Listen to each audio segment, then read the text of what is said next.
Coming up on this Wednesday edition of Daybreak, Korea demands Japan immediately withdraw its latest claim to the Korea-controlled Dokdo Island, calling it groundless and malicious. Seoul will also launch an international research project on Japan's imperialistic aggressions. While the U.S. Virginia state awaits its lower house's decision on a naming bill for the body of water between Korea and Japan, Georgia's state senate unanimously passes a resolution in which it refers to the water by the Korean name East Sea, not the Japanese name of Sea of Japan. Plus, Pyongyang has yet to respond to Seoul's proposal to arrange inter-Korean family reunions next month at the North's Mount Kumgang resort. Daybreak begins now.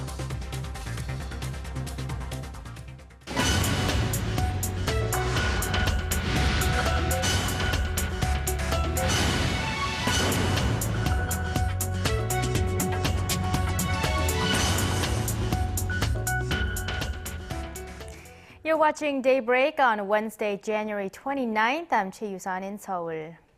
We begin this morning with yet another strain on Korea-Japan ties. Seoul strongly denounced Tokyo's decision to subject another generation of school children to imperialistic claims to Korea's Dokdo Island. Officials have warned of a reciprocal countermeasure if the revised teaching guidelines are not withdrawn immediately. Our Oh Jin-ju has more. How much further can Korea-Japan relations sink?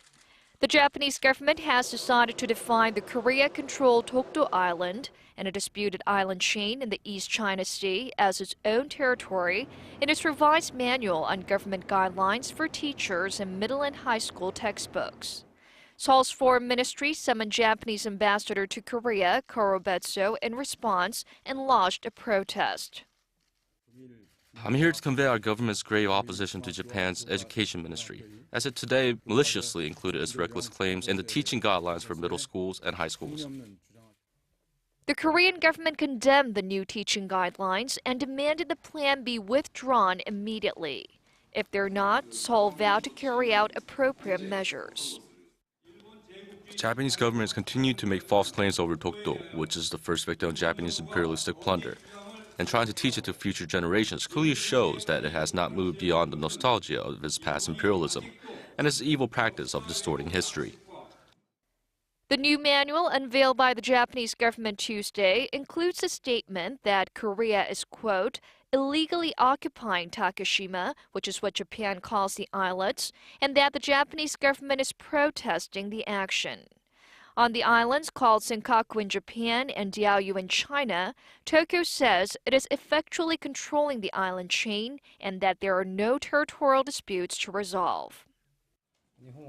Japan will educate about Japanese territory and will also look to have friendly relations with surrounding countries. I don't see any contradiction between these two things. In 2008, the Japanese government included a statement in its manual that called the Dokdo Island issue between Korea and Japan as a, quote, difference in opinion. Even then, when Japan didn't outright claim Dokdo as its territory in the manual, the two nations' ties were under great strain. But now with Tokyo putting their stance into stronger language, it's hard to see relations improving anytime soon. Oh Jin-ju, Arirang News. The U.S. state of Georgia has taken a meaningful step toward calling the body of water between Korea and Japan East Sea. The Georgia State Senate unanimously passed a resolution Tuesday in which it refers to the body of water by the Korean name East Sea, not the Japanese name of Sea of Japan. The non-binding resolution was put forward by Republican State Senator David Shafer. This comes as the U.S. state of Virginia awaits its lower house's decision on whether or not to require public schools in Virginia to call the water both the East Sea and the Sea of Japan. Korea argues the name Sea of Japan reflects Japan's imperialistic past and that at the very least, both names should be used. Japanese Prime Minister Shinzo Abe has dismissed outright suggestions Japan might want to consider building a new war shrine to honor the country's war dead following international controversy surrounding its recent trip to the Yasukuni War Shrine. In a party questioning session this week, Abe said other countries' comments regarding an alternative shrine to the Yasukuni Shrine would not be taken into consideration. Abe added that paying respects to a country's war dead is a necessary act as state leader. Japan's neighbors, including Korea and China, condemned Abe's visit last month to the Yasukuni Shrine, which honors several convicted Class A war criminals. North Korea still hasn't responded to the South's offer to meet this week to discuss family reunions for those separated since the Korean War. Seoul has expressed its regret but says there is still time. Hwang Sung-hee has the details. South Korea's proposal for holding a fresh round of family reunions in mid-February went unanswered by the North on Tuesday. There was much anticipation over North Korea's response, as it had asked the South to leave the inter-Korean hotline open for a little bit longer than usual. But after 2 extra hours, Pyongyang told Seoul that the hotline may be closed for the day, with no mention of the South's proposal. South Korea had offered Monday to hold reunions for families separated since the Korean War from February 17th to the 22nd. If the North had given a response, the two Koreas would have met for working-level talks on Wednesday at the truce village of Panmunjom to sort out the details. Seoul's unification ministry expressed regret over Pyongyang's failure to give a swift response, saying that the aging family members divided by the 38th parallel are eagerly waiting to see each other again. The dates proposed by South Korea to hold the reunions may be holding the North back from giving an answer. Seoul offered to hold the humanitarian event in the 3rd week of February, just before it begins its annual joint military drills with Washington, which the North views as war games. Experts say Pyongyang could be mulling a counter-proposal for the dates of the reunion. Millions of Koreans were separated from their loved ones when the country was divided more than 6 decades ago. Around 72,000 South Koreans are on a waiting list for a chance to meet their families one last time, but it's been 3 years now since the last reunions. Seoul's unification ministry left open the possibility of hearing from North Korea on Wednesday, saying the working-level talks on the reunions can still take place on Thursday or immediately after the Lunar New Year holiday. Hwang Sung-hee, Arirang News. The two Koreas have launched a trial run of a new border entry system at the inter-Korean Kaesong industrial complex in the north. South Korea's unification ministry says that some 20 South Korean workers entered the zone on Tuesday using the new radio frequency identification system. It enables them to travel in and out of the complex at any time of the day they are allowed to be there, and keeps them from having to fax a list of names a day before just to cross the border. The government expects the new system to reduce the travel time and resolve communication inconveniences. Full implementation will come after a 2-week trial period following additional consultations with the North. The U.S. envoy on North Korean affairs, Glyn Davies, arrived in Seoul on Tuesday evening after wrapping up his 2-day visit to Beijing. On this Wednesday, Davies will meet his South Korean counterpart, Cho Tae-yong, to discuss the developments unfolding on the Korean peninsula, including Pyongyang's recent charm offensive. The visit is part of his Asian trip aimed at coordinating policies to denuclearize the North. Earlier on Tuesday, Davies told reporters about his talks in Beijing, saying the two sides sought ways to bring Pyongyang back to international negotiations that are meaningful and credible. He then said the North is likely heading towards a dead end by pursuing its nuclear development program. After finishing up in Seoul, Davies will head to Tokyo on Thursday. Quarantine officials appear to be fighting a losing battle as they attempt to contain the spread of bird flu here in Korea. An increasing number of suspected cases are popping up in areas that were previously unaffected by the virus. Kwon So-ah has the latest. 2 confirmations of the highly pathogenic avian influenza virus were made on Tuesday. One at a duck farm in Jincheon, which is in Korea's central Chungcheongbuk-do province, and another further south in Cheonan, Chungcheongnam-do province. This has prompted authorities to decide to cull all ducks and chickens within 500-meter and 3-kilometer radiuses of the affected farms respectively.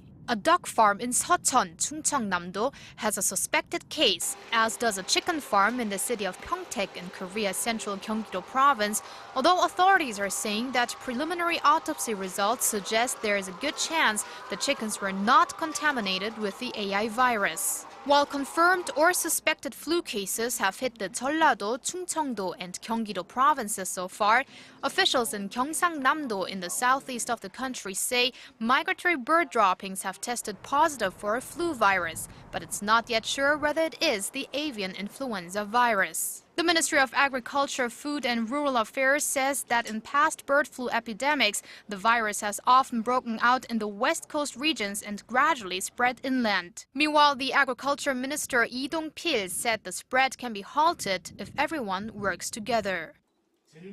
I ask for your active cooperation in preventive measures during trips to your hometowns this Lunar New Year holiday, even if it's inconvenient. Minister Lee asked people to avoid visiting poultry farms and migratory bird habitats if possible. Officials from the government, the ruling Saenuri Party, and the Presidential Office of Cheongwade called an emergency meeting on Tuesday to coordinate efforts as they try to stem the spread of the bird flu outbreak. Kwon So-ah, Arirang News. President Park Geun-hye has made sparse use of presidential pardons since taking office, but she decided to issue her first set this week. But there are only 4 people who committed minor crimes related to trying to make a living. A total of 5,925 people were pardoned ahead of the Lunar New Year holiday, which starts on Thursday. In addition, about 2.9 million traffic violators will be exempted from their penalties. However, the list of beneficiaries will not include people caught driving under the influence. Prominent politicians, businessmen, and offenders of violent crimes will also be excluded from the list of those pardoned. Korean presidents traditionally issue pardons to commemorate major national holidays.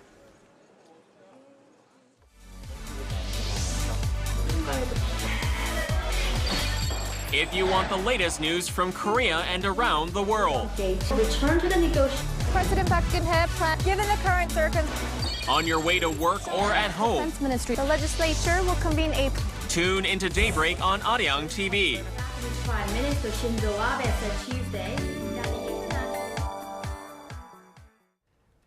months after allegations surfaced that a far-left political party was planning an armed rebellion against the South Korean government, the legal process of disbanding the party got underway on Tuesday. Kim Hyun-ji reports on the first day of the trial. In the first day of the high-profile trial on Tuesday, Justice Minister Hwang Kyo-won made his case against the far-left Unified Progressive Party, while UPP chairwoman Lee Jung-hee spoke up in defense of her party. The case represents the first time the government has attempted to dissolve a political party. The cabinet petition to disband the leftist party was filed in early November, a few months after a number of UPP members, including lawmaker Lee Seok-gi, were arrested on charges of plotting an armed revolt against the South Korean government. Lee and other Unified Progressive Party members are currently standing trial, but are denying the insurrection charges and that they ever even praised North Korean ideology. Tuesday's trial was focused on whether it is lawful to dissolve the UPP, and if so, on what grounds. The Justice Ministry called for uprooting the leftist party, saying that the UPP seeks to install North Korean socialism, which violates the basic democratic order of the South Korean constitution. It also demanded the court put a temporary stop to the UPP's activities, as the party may attempt to subvert the government, as seen in the case of lawmaker Lee Seok-gi. The Unified Progressive Party rebutted the government's claim that their party is unconstitutional. It said its style of progressive democracy is aimed at overcoming the ills of capitalism, not following North Korean socialism. The UPP also claimed that the government is trying to suppress a minor opposition party out of a desire to drive its own political interests. UPP lawmaker Lee Seok-gi is awaiting a verdict on charges of plotting to overthrow the government. That verdict is expected to come in February, which observers say is likely to influence the direction of the Constitutional Court's ruling on the UPP dissolution case. Kim Hyun-ji, Arirang News. Amid mounting concerns over increasingly dangerous air pollution in Seoul, the National Assembly's Environmental Committee unveiled plans that should help us breathe a little easier. Kim Hyun-gil has more. The particles are thinner than a hair, and they've been blowing into Seoul for months, choking pedestrians and lowering visibility. The fine particulate matter is officially known as PM 2.5, after their size, 2.5 micrometers in diameter or smaller. Once they get into the lungs, they could cause cardiovascular and respiratory diseases, lung cancer, and can even be deadly. The Parliamentary Environment Committee says it's working on plans for dealing with the problem and offered a progress report on Tuesday. Starting in 2015, the government will regulate PM 2.5 pollutants as hazardous. These include vehicle exhaust, smoke from factories, nitrogen, and sulfur oxide gas emissions. But we also plan to regulate restaurants that use charcoal grills. Korea's environment minister believes that of the 23,000 tons of particulate matter emitted in metropolitan areas in 2010, some 22% were from restaurants that use charcoal grills. Seoul saw its highest dust level in 2012 with 25.2 micrograms per cubic meter of air, while Paris and New York have 15 and 13.9 micrograms respectively.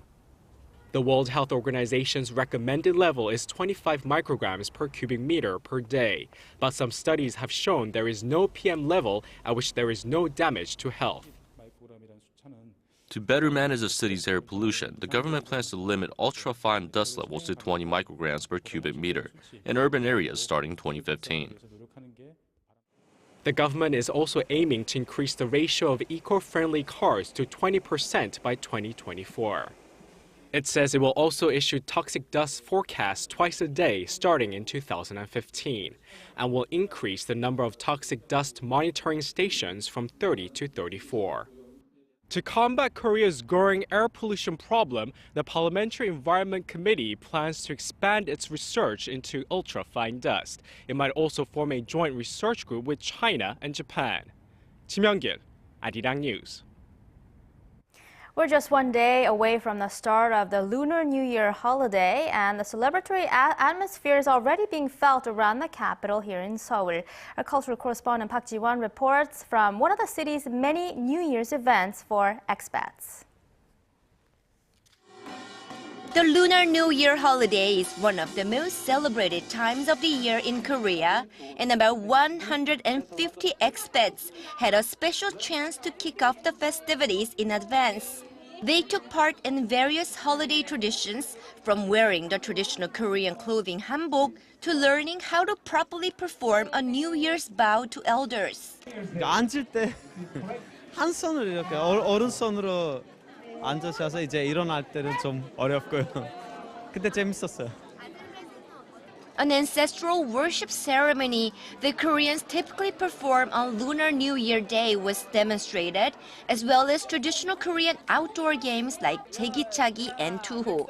We don't have our families in here, but we have the opportunity to enjoy with friends and learn everything about Korean. 한국 사람이랑 같이 이렇게 세배도 하고 게임 많이 하고 뭔가 가족처럼 있는 거 느끼고 좋았습니다. The Seoul Global Center invited the expats to share in the fun and joy of the holiday as they will be away from their families during this holiday season. 설날 시간이 제일 자기 나라 생각나고 외롭잖아요. 그래서 서울에서 외국인 위한 설날 행사 많이 있어서 전통적인 문화 느낄 수 있고. Participants also shared a meal of dokdo or rice cake soup that Koreans traditionally eat on Lunar New Year morning. And this event is just one of the many festive activities organized by the Seoul City government in celebration of the Lunar New Year holiday. Royal palaces will be open for free on Lunar New Year's Day, and many traditional cultural performances will be offered for free at more than 20 museums, parks, and traditional theaters in Seoul during the holiday season that runs until the end of this week. 박지원, Arirang News.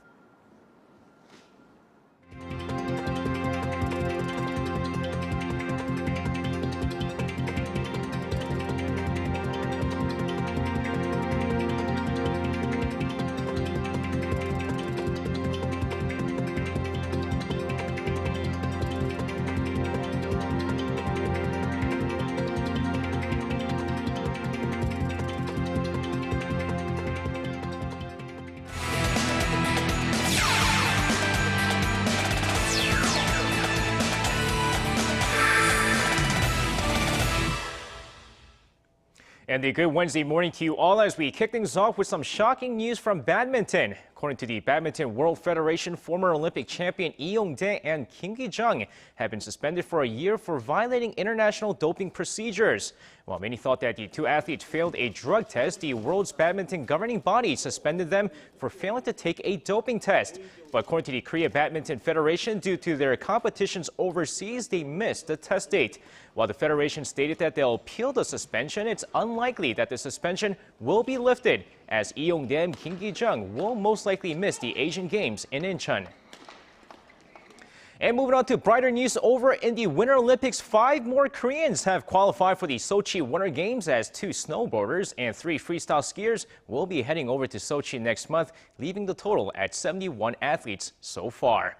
And with that, moving over to golf, where Tiger Woods and Rory McIlroy will square off for the first time this season at the Omega Dubai Desert Classic this week. Now, Tiger Woods, who missed second cut during Farmers Insurance Open this past weekend, will be facing off against his rival Rory McIlroy this week, with the Omega Dubai Desert Classic taking place from January 30th to February 2nd. While the two squaring off usually calls for an exciting weekend in golf, it'll get a bit more entertaining, as the event added a $2.5 million bonus for anyone who pulls off a hole-in-one at the 17th hole of the Emirates Golf Course. Now, while golf fans will be focused on that matchup, stars all over the U.S. will probably be headed to New York this weekend, with 2 big matchups taking place on Saturday and Sunday. Now, first off, with LeBron James and crew heading over to Madison Square Garden on Saturday to play the New York Knicks, you'll probably be seeing a lot of stars sitting courtside with Spike Lee. And once that's over, Super Bowl 48 will take place in MetLife Stadium in New Jersey, as the Denver Broncos and the Seattle Seahawks will play each other in one of the most anticipated matchups in the past decade. And speaking of the Super Bowl, if you're big on predictions, EA Sports has sent in their annual Madden simulation results, as the simulation predicted that the Broncos will win in overtime with the final score of 31-28. In the past 10 Super Bowls, the game actually correctly predicted the result 8 out of 10 times, so not a bad percentage there. And with that, moving on to some Tuesday night's KBL action, let's take a look at the Wonju Dongbu Promi take on Anyang KGC. Now, a low-scoring game, but a close one, as Dongbu takes a slim 29-27 lead going into halftime. But the second half, led by Sean Evans and his 12 points in the second half, KGC rallies back to take this game 64-60, your final score. And finishing things off with some V-League action, LIG took on Russian Cash over on the men's side. Now, LIG off to a great start, take the first set 25-21 before Russian Cash even it up with a 25-15 second set win.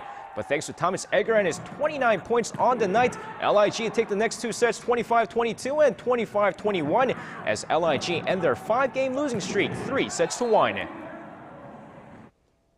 And that's going to wrap it up for me. This has been SJ. Have a great rest of the day and see you guys again for your sports needs.